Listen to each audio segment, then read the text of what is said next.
Right in the rails of life, my friend, from the caboose to being the conscious creator.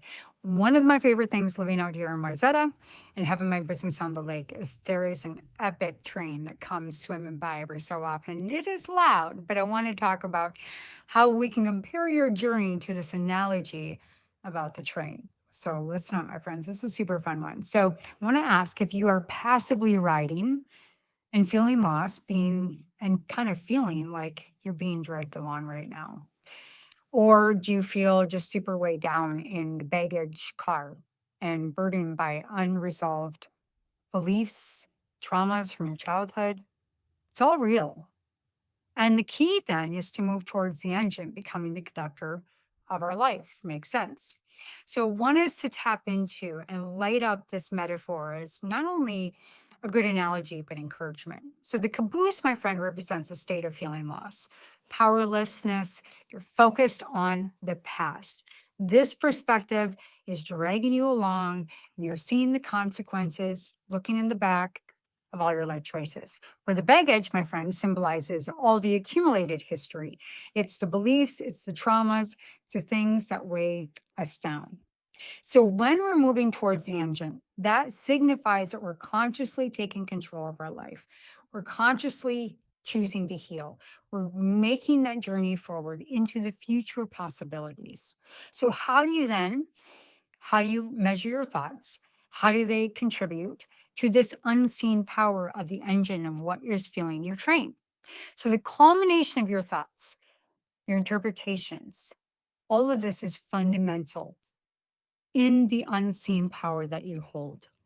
And what is the distinction between the love of power and the power of love is how and why that this shift can happen in our evolutionary response and reality, where the love of power is that initial stage, understanding love.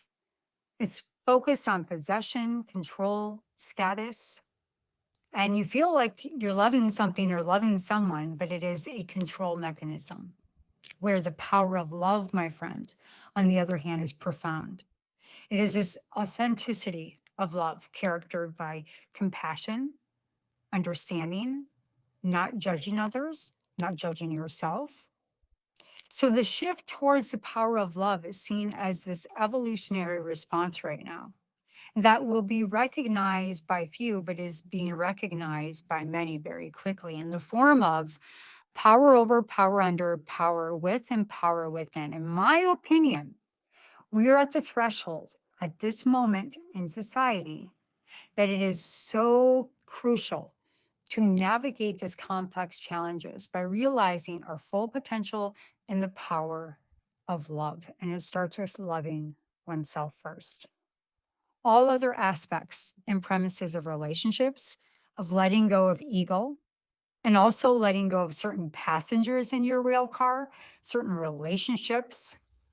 And this is super important because it is crucial for maintaining not only your self integrity, but the direction of your life.